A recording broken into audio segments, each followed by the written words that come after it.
So നമ്മൾ നിയോ classical അപ്രോച്ചിൻ്റെ ഫീച്ചേഴ്സാണ്, നിയോ classical തിയറിയുടെ ഫീച്ചേഴ്സാണ് നമ്മൾ നോക്കിയത്. നിയോ ക്ലാസിക്കൽ തിയറിയിൽ വരുന്നതാണ് Hawthorne experiment, human relations movement, behavioural approach. ഇത് മൂന്നും നിയോ ക്ലാസിക്കൽ തിയറി ഓഫ് മാനേജ്മെൻറ്റിൽ വരുന്നതാണ്. അപ്പോൾ അത് നമ്മൾ ഹാർത്രോൺ എക്സ്പെരിമെൻ്റ്, എൽട്ടൺ മേയോ ഒരു ഫേമസ് അദ്ദേഹത്തിൻ്റെയും ഒരു ഗ്രൂപ്പ് ഓഫ് റിസർച്ചേഴ്സിൻ്റെയും ഒരു ഫേമസ് എക്സ്പെരിമെൻ്റ് ആണ് ഈ ഹാർത്രോൺ സ്റ്റഡീസ് എന്ന് പറയുന്നത്.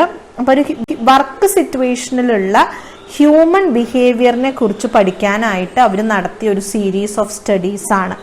അത് വെസ്റ്റേൺ ഇലക്ട്രിക് കമ്പനിയിൽ 1924 തൊട്ട് 1933 വരെ നടന്നൊരു എക്സ്പെരിമെൻ്റ് ആണ്. എൽട്ടൺ മേയോയുടെ നേതൃത്വത്തിൽ ഹാർവാർഡ് ബിസിനസ് സ്കൂളിൽ നിന്നുള്ള ഒരു ഗ്രൂപ്പ് ഓഫ് റിസർച്ചേഴ്സ് ഈ വെസ്റ്റേൺ ഇലക്ട്രിക് കമ്പനിയിൽ വന്ന് നടത്തിയിട്ടുള്ള അവരുടെ ചിക്കാഗോ പ്ലാന്റിൽ 24 തൊട്ട് 33 വരെയുള്ള കാലഘട്ടത്തിൽ നടത്തിയ ഒരു എക്സ്പെരിമെൻ്റ് ആണ്, ഒരു ഗ്രൂപ്പ് ഓഫ് എക്സ്പെരിമെൻ്റ് ആണ് ഹാർത്രോൺ സ്റ്റഡീസ് എന്നും. അതിന്നാണ് എൽട്ടൺ മേയോയുടെ കുറച്ച് പ്രിൻസിപ്പിൾസിലേക്കൊക്കെ പിന്നീട് വന്നത്. ഇതൊക്കെയാണ് നിയോ ക്ലാസിക്കൽ തിയറിയുടെ എസൻസ് എന്ന് പറയുന്നത്. അപ്പോൾ ഇനീഷ്യൽ എക്സ്പെരിമെൻ്റ് എന്ന് പറയുന്നത് ഒരു over A period of 3 years ആയിരുന്നു. അത് ഇലൂമിനേഷൻ്റെ എഫക്റ്റ് എന്താ എന്ന് വെച്ച് കഴിഞ്ഞാൽ ലൈറ്റിങ്, അതിൻ്റെ എഫക്റ്റ് വർക്കേഴ്സിൽ എങ്ങനെയാണ്, ഡിഫറെൻറ്റ് ലെവൽസ് ഓഫ് ഇലൂമിനേഷൻ്റെ ഇഫക്റ്റ് ഓൺ വർക്കേഴ്സ് പ്രൊഡക്ടിവിറ്റി, അതായിരുന്നു ഇനീഷ്യൽ എക്സ്പെരിമെൻ്റ്. ഒരു 3 years ആണ് ആ എക്സ്പെരിമെൻ്റ് നടന്നത്. പിന്നെ സെക്കൻഡ് സെറ്റ് ഓഫ് എക്സ്പെരിമെൻ്റ് എന്ന് പറയുന്നത് ഒരു സ്മോൾ ഗ്രൂപ്പ്, ഒരു 6 പേരുള്ള ഒരു group telephone operators, female telephone ഓപ്പറേറ്റേഴ്സിൻ്റെ ഗ്രൂപ്പ് 6 ഓപ്പറേറ്റേഴ്സ് ആണ്. അവരെ they were put under close observation and control. അവരെ വളരെ അധികം അടുത്ത് ഒബ്സർവ് ചെയ്യുകയും നിയന്ത്രിക്കുകയൊക്കെ ചെയ്യുന്ന ഒരു രീതിയിലാണ് അവരെ വർക്ക് ചെയ്യിപ്പിച്ചത്. വർക്കിംഗ് കണ്ടീഷനിൽ hours of work, lunch, rest period, അങ്ങനെ പല കാര്യങ്ങളിലും വളരെ ക്ലോസ് ആയിട്ട് ചേഞ്ചസ് വരുത്തിക്കൊണ്ട് അവരെ വളരെ ക്ലോസ് ആയിട്ട് ഒബ്സർവ് ചെയ്തുകൊണ്ട് ചെയ്യുന്നതായിരുന്നു സെക്കൻഡ് സെറ്റ് ഓഫ് എക്സ്പെരിമെൻ്റ്. പിന്നെ തേർഡ് സെറ്റ് ഓഫ് എക്സ്പെരിമെൻ്റ് എന്ന് പറയുന്നത് attempted to understand how group norms effect group effort and output. ഒരു ഗ്രൂപ്പ് ഉണ്ടാവുമ്പോൾ ആ ഗ്രൂപ്പിനെ റെഗുലേറ്റ് ചെയ്യുന്ന ചില റൂൾസ് ആൻഡ് റെഗുലേഷൻ ഉണ്ടാവും. അത്തരം ആ ഗ്രൂപ്പിൻ്റെ എങ്ങനെയാണ് ഗ്രൂപ്പ് എഫേർട്ടിനെയും ഔട്ട്പുട്ടിനെയും ബാധിച്ചത് എന്നതായിരുന്നു തേർഡ് സെറ്റ് ഓഫ് എക്സ്പെരിമെൻ്റ് എന്ന് പറയുന്നത്. മേയോ അദ്ദേഹത്തിൻ്റെ അസോസിയേറ്റ്സും ഫിനാൻഷ്യൽ ഇൻസെൻറ്റീവ്സും ഒക്കെ കൊടുത്ത്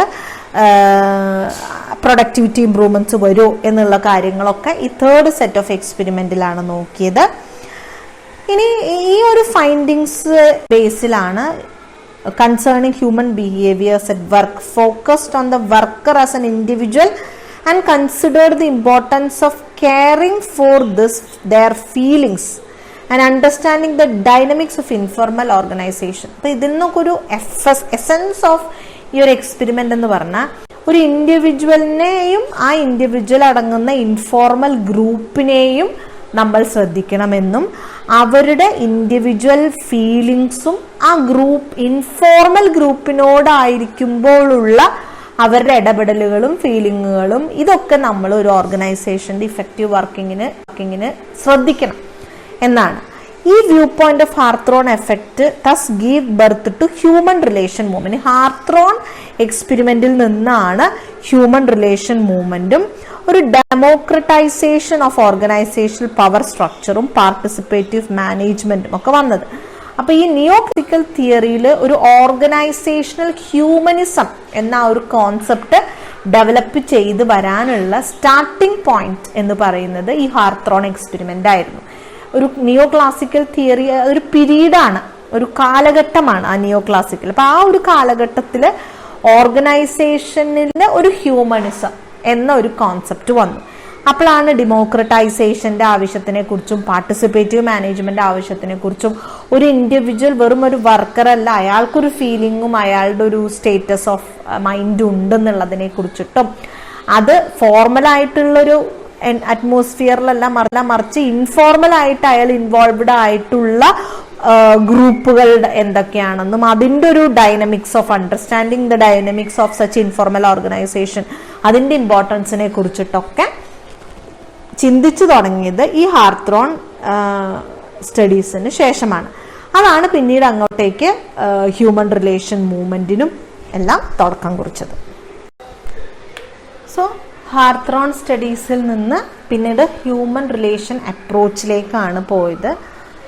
Elton Mayo, Mary Parker, McGregor, Roethlisberger, Dickson, Dewey, Lewin ഇവരൊക്കെയാണ് ഈ ഹ്യൂമൻ റിലേഷൻ മൂവ്മെന്റിന്റെ മെയിൻ കോൺട്രിബ്യൂട്ടേഴ്സ് എന്ന് പറയുന്നത്.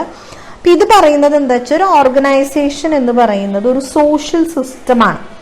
നമ്മൾ വിചാരിക്കുന്ന പോലെ തീർത്തും ഐസൊലേറ്റഡ് ആയിട്ട് മാറി നിൽക്കുന്ന ഒരു സംവിധാനമല്ല, മറിച്ച് it's part of the society. So ഓർഗനൈസേഷനും ഒരു സോഷ്യൽ സിസ്റ്റമാണ്, ഒരു സോഷ്യൽ എൻവിറോൺമെന്റ് ഉണ്ട് ഒരു ഓർഗനൈസേഷന് എന്ന് പറഞ്ഞു കഴിഞ്ഞാൽ. കാര്യം എന്താ വെച്ചാൽ നമുക്കറിയാം, നമുക്കിപ്പോൾ ഒരു കോളേജ് ആയാലും ഏതൊരു ഓർഗനൈസേഷൻ ആയാലും അവിടെ സോഷ്യൽ എൻവിറോൺമെന്റ് ഉണ്ട്. ആൾക്കാരും ഐസൊലേറ്റഡ് അല്ല, എല്ലാവരും ഒരു ഡിപ്പാർട്ട്മെന്റിന്റെ ഭാഗമോ അല്ലെങ്കിൽ ആ ഡിപ്പാർട്ട്മെന്റുമായിട്ടുള്ള ഒരു അലയൻസ്, ഒരു ധാരണ, അങ്ങനെ ഒത്തിരി ഇന്ററാക്ഷൻ, ഫുൾ ഓഫ് ഇന്ററാക്ഷൻ ആണ്. പിന്നെ മാത്രമല്ല ഒരു ഇൻഫോർമൽ ഓർഗനൈസേഷൻ എപ്പോഴും ഉണ്ട്. ഇപ്പം നിങ്ങൾക്ക് തന്നെ അറിയാം, നിങ്ങളിപ്പോൾ പഠിക്കുന്നത് BBA ആയാലും ചിലപ്പോൾ നിങ്ങളുടെ ഫ്രണ്ട്സ് കൂടുതൽ കൊമേഴ്സിലായിരിക്കും. അപ്പോൾ BBA എന്ന് പറയുന്നത് നിങ്ങളുടെ ഫോർമൽ ഓർഗനൈസേഷന്റെ ഭാഗവും കൊമേഴ്സിലുള്ള മറ്റുള്ളവരോടുള്ള നിങ്ങളുടെ ഫ്രണ്ട്ഷിപ്പ് ഒരു ഇൻഫോർമൽ ഓർഗനൈസേഷനാണ്. അപ്പൊ തീർച്ചയായിട്ടും ആ ഇൻഫോർമൽ ഓർഗനൈസേഷൻ ഉണ്ടാവും. നമ്മളെപ്പോഴും നമ്മുടെ ഡിപ്പാർട്ട്മെന്റിലുള്ള ആൾക്കാരോട് മാത്രമാണോ മിണ്ടുക? അല്ല. അപ്പൊ അതൊരു കമ്പനിയുടെ കേസിലുമാണ്. ഇപ്പൊ മാർക്കറ്റിംഗ് ഡിപ്പാർട്ട്മെന്റിലുള്ള ആൾക്കാർ മാർക്കറ്റിംഗ് ഡിപ്പാർട്ട്മെന്റിലുള്ളവരോട് മാത്രമല്ലല്ലോ മിണ്ടുക, അവരുടെ ഏറ്റവും അടുത്ത ഫ്രണ്ട്സ് ചിലപ്പോൾ മറ്റു സെയിൽസിലായിരിക്കും. അപ്പൊ അങ്ങനെ there is always an informal organisation. പിന്നെ ഒരു ഗ്രൂപ്പ് ഡൈനമിക്സിന് വളരെ പ്രാധാന്യം ഉള്ള ഒരു കാര്യമാണ് ഈ ഗ്രൂപ്പ് ഡൈനമിക്സ് എന്ന് പറഞ്ഞാൽ. 2 പേര് കൂടി ചേർന്ന് ചെയ്യുന്ന ഒരു കാര്യം ശരിക്കും 1+1=3 എന്ന് പറയും, സിനർജി എന്ന് പറയും. അങ്ങനെ ആവണം എന്നാണ്. എല്ലാപ്പോഴും അങ്ങനെയല്ല. ചിലപ്പോൾ നമ്മൾ ഒറ്റയ്ക്ക് ഒരാൾ എഫിഷ്യന്റ് ആയിട്ട് ചെയ്യണ ആള് നമുക്ക് തീർത്തും ചേരാത്ത ഒരാളുടെ ഒരു ഗ്രൂപ്പിൽ പിടിച്ചിട്ട് കഴിഞ്ഞാൽ ചിലപ്പോൾ ആരും ഒന്നും ചെയ്യില്ല, അങ്ങനെയും വരാം. പക്ഷെ there exist a group dynamics. ഒരാൾ ഒറ്റയ്ക്ക് നിൽക്കുമ്പോൾ പോലെ അല്ല ഇത് കൂടെ കൂടുമ്പോൾ. അപ്പൊ ആ ഒരു ഡൈനമിക്സ് എന്ന് പറയുന്നത് there exist a group dynamic. പിന്നെ in every organisation you will see an informal leader. അത് നിങ്ങൾക്ക് തന്നെ അറിയാം. ക്ലാസ് ഒക്കെ ആണെങ്കിൽ 100,000 ഗ്രൂപ്പ്സ് ഉണ്ടായിരിക്കും. ഇതിപ്പോ ക്ലാസ്സിൽ പ്രസന്റേഷന് ഗ്രൂപ്പ് ഉണ്ടാക്കി എന്ന് പറയുന്നത് അതൊരു ഫോർമൽ ഗ്രൂപ്പ് ആയിരിക്കും. പക്ഷെ ഫ്രണ്ട്ഷിപ്പിന്റെ പേസിൽ നിങ്ങൾ തന്നെ ഉണ്ടാക്കുന്നത് ഒരു ഇൻഫോർമൽ ഗ്രൂപ്പാണ്. ഈ ഇൻഫോർമൽ ഗ്രൂപ്പിന് ഒരു ലീഡർ ഉണ്ടായിരിക്കും, ഒരാളുണ്ടായിരിക്കും കാര്യങ്ങളൊക്കെ തീരുമാനിക്കാനും, അവരാണ് കാര്യങ്ങളൊക്കെ പറയലും പിടിക്കലും ഒക്കെ ഉണ്ടാവുക. സോ ഒരു ഇൻഫോർമൽ ലീഡർ ഉണ്ടായിരിക്കും, കമ്മ്യൂണിക്കേഷൻ ഉണ്ടായിരിക്കും. കമ്മ്യൂണിക്കേഷൻ എന്ന് പറയുമ്പോൾ തമ്മിൽ കാര്യങ്ങൾ അല്ലെ. നമ്മളിപ്പോ എന്തെങ്കിലും ഒരു കാര്യം, ഇപ്പൊ കോളേജ് തുറക്കണത് എന്നൊരു കാര്യം അറിയണം. നമ്മളപ്പോ ഒരുപക്ഷെ വളരെ ഒഫീഷ്യൽ ആയിട്ട് ടീച്ചറിനോട് ആവണം എന്നില്ല, നമ്മൾ ചിലപ്പോൾ നമ്മുടെ ഫ്രണ്ട്സിനോട് പറയാതെ ഉണ്ടോ തുറക്കണുണ്ടോ. അപ്പൊ ആ ഗ്രൂപ്പ് ഉണ്ടാവും, ആ ഗ്രൂപ്പിൽ നമ്മൾ അങ്ങോട്ടും ഇങ്ങോട്ടും ചോദിക്കും. എന്നിട്ട് അവര് വേറെ ഗ്രൂപ്പിൽ ചോദിക്കും നിങ്ങളോട് എന്താ ടീച്ചേഴ്സ് പറഞ്ഞത്. സോ ഇങ്ങനെ ഒരു കമ്മ്യൂണിക്കേഷൻ, ഇൻഫോർമലും ഫോർമലും ആയിട്ട് കമ്മ്യൂണിക്കേഷൻ എക്കണോമിക് റിവാർഡുകൾ വേണം എന്നാണ് പറയുന്നത്. നമുക്ക് എല്ലാ സമയത്തും നമ്മൾ ചെയ്ത പ്രവൃത്തിക്ക് ഒരു 10 രൂപ കൂടുതൽ കിട്ടുന്നതിനെക്കാട്ടിലും ചിലപ്പോ നല്ല എഫേർട്ട് എടുത്തു കേട്ടോ, നല്ല ഭംഗിയിൽ ചെയ്തു എന്ന് ഒരാൾ പറയുന്ന വാക്കായിരിക്കും നമുക്ക് കുറച്ച് മോട്ടിവേഷനും സന്തോഷവും. അതാണ് നോൺ ഇക്കണോമിക് റിവാർഡ് എന്ന് പറയുന്നത്. സാമ്പത്തികമല്ലാതെ ഒരു അപ്രിസിയേഷൻ, അല്ലെങ്കിൽ ചിലപ്പോൾ ഒരു സർട്ടിഫിക്കറ്റ്, അല്ലെങ്കിൽ നാളെ ആളുടെ മുമ്പിൽ വെച്ചിട്ട് ഒരു സർട്ടിഫിക്കറ്റ് തരണതായിരിക്കും. സോ അതൊക്കെ രൂപയുടെ മാത്രം രൂപത്തിലുള്ള കാര്യമല്ല, അതൊരു നോൺ ഇക്കണോമിക് റിവാർഡുകളാണ്. പിന്നെ പറയുന്നതാണ് കോൺഫ്ലിക്റ്റുകൾ, വഴക്ക്. ദാറ്റ് ഹാപ്പൻസ് ഏതൊരു ഓർഗനൈസേഷനിലായാലും. ഓരോ ആൾക്കാർ വ്യത്യസ്തമായ ജീവിത സാഹചര്യങ്ങളിൽ ജീവിച്ച് വരുന്ന ആൾക്കാരാണ്. അങ്ങനെയുള്ള ഒരു കൂട്ടം ആൾക്കാർ ഒരുമിച്ച് ഒരു ഓർഗനൈസേഷനിൽ വരുമ്പോൾ പലരുടെ കാഴ്ചപ്പാടും പലരുടെ ചിന്താഗതിയും ഒക്കെ വളരെ ഡിഫറെന്റ് ആണ്. അതിന്റെ പേരിലുള്ള ഒരുപാട് പ്രശ്നങ്ങൾ, കോൺഫ്ലിക്റ്റുകൾ അക്ഷരാർത്ഥേഷനിൽ വരാറുണ്ട്. ഇനി ഈ ഒരു ഹ്യൂമൻ റിലേഷൻ അപ്രോച്ചിന്റെ പ്രശ്നം എന്താന്ന് വെച്ചാൽ ഇതിനൊരു സയന്റിഫിക് വാലിഡിറ്റി ഇല്ല. ഈ എൽട്ടൺ മേയോ ഒരു ചിക്കാഗോയിലെ ഒരു കമ്പനിയിൽ കുറച്ച് ആളുകളിൽ നടത്തിയ പരീക്ഷണം എന്നതിൽ കവിഞ്ഞ് അതിന്റെ ബേസിൽ ഡെവലപ്പ് ചെയ്ത് വന്ന കുറച്ച് ആശയങ്ങൾ കവിഞ്ഞ് ഇറ്റ് ഡസ് നോട്ട് ഹാസ് ഒരു പക്ക സയന്റിഫിക് വാലിഡിറ്റി. പിന്നെ ഗ്രൂപ്പിന് വളരെ ഇമ്പോർട്ടൻസ് കൊടുക്കുക. പക്ഷെ അതെപ്പോഴും അങ്ങനെ ആവണം എന്നില്ല. ചില കാര്യങ്ങളൊക്കെ ഇൻഡിവിജ്വലി ചില ആൾക്കാർക്ക് തന്നെ ഭംഗിയിൽ ചെയ്തെടുക്കാൻ പറ്റും. ഇവിടെ ഗ്രൂപ്പിന് ഒരു ഓവർ എംഫസൈസ്, ആൾക്കാർ ഗ്രൂപ്പിസം ഉണ്ട് അല്ലെങ്കിൽ ആളുകൾ ഗ്രൂപ്പാകും ഒരു സോഷ്യൽ ബീങ് ആയതുകൊണ്ട് അല്ലെങ്കിൽ മറ്റൊരു ഗ്രൂപ്പിന്റെ ഭാഗമാകും നമ്മൾ എന്നൊരു ചിന്ത വെച്ചിട്ട് too much emphasis is given on group. പിന്നെ ഹ്യൂമൻ റിലേഷൻ ഓവർ സ്ട്രെച്ചിങ് ആണ്. ഹ്യൂമൻ റിലേഷൻസിന് നമ്മൾ പരിഗണന കൊടുക്കണോന്ന് വെച്ചാൽ കൊടുക്കണം. എന്ന് വെച്ചിട്ട് ഹ്യൂമൻ റിലേഷൻഷിപ്പ് മാത്രമാണോ ഒരു ഓർഗനൈസേഷനിൽ എല്ലാ കാര്യങ്ങളും ഹ്യൂമൻ റിലേഷൻഷിപ്പിന്റെ മാത്രം ഇതിൽ പരിഹരിക്കാൻ പറ്റൂ? ഇല്ല. So too much of importance on human relations വരുന്നതിൽ അർത്ഥമില്ല. ഇനി വർക്കിനല്ല, ഈ പറഞ്ഞില്ലേ over stretching of human relation എന്ന് പറയുമ്പോൾ ചെയ്യുന്ന വർക്കിലല്ല, റിലേഷൻഷിപ്പിന്റെ ക്വാളിറ്റിയിലാണ് നമ്മൾ ഈ ഹ്യൂമൻ റിലേഷന്റെ അപ്രോച്ച് പോകുന്നത് മൊത്തം. അല്ലാതെ there is limited focus on how you are doing a work, അതിൽ ഇതാണ്. പിന്നെ സോഷ്യോ സൈക്കോളജിക്കൽ ഫാക്ടേഴ്സിൽ ഓവർ എംഫസിസ് ആണ്. ശരിയാണ്, ഒരു ഓർഗനൈസേഷൻ ഉണ്ട്, അങ്ങനെ പല ഇൻഡിവിജ്വൽസ്, അവരുടെ ഫോർമൽ ഇൻഫോർമൽ ഗ്രൂപ്പ്, ഈ ഫോർമൽ ഇൻഫോർമൽ ഗ്രൂപ്പിന്റെ ലീഡേഴ്സ്, ആ ഒരു ഗ്രൂപ്പ് ഡൈനമിക്സ്, പവർ അതോറിറ്റി പ്ലേകള്, കോൺഫ്ലിക്റ്റുകള്, യെസ് ഇതൊരു വലിയ റിയാലിറ്റിയാണ്.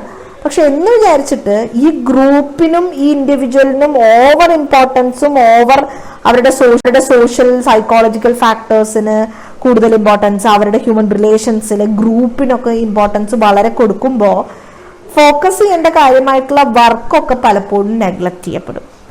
ഇനി കോൺഫ്ലിക്റ്റ്, ഇതിലൊരു കോൺഫ്ലിക്റ്റ് എന്ന് പറയുന്നതിന് ഒരു നെഗറ്റീവ് കോൺസെപ്റ്റ്, അതായത് ഓർഗനൈസേഷന്റെ ഗോൾസും ഇൻഡിവിജ്വലിന്റെ ഗോളും തമ്മിലുള്ള കോൺഫ്ലിക്റ്റ് എന്ന് പറയുന്നത് ഒരു നെഗറ്റീവ് വ്യൂ ആയിട്ടാണ് പറയുന്നത്. പക്ഷെ it need not be always negative.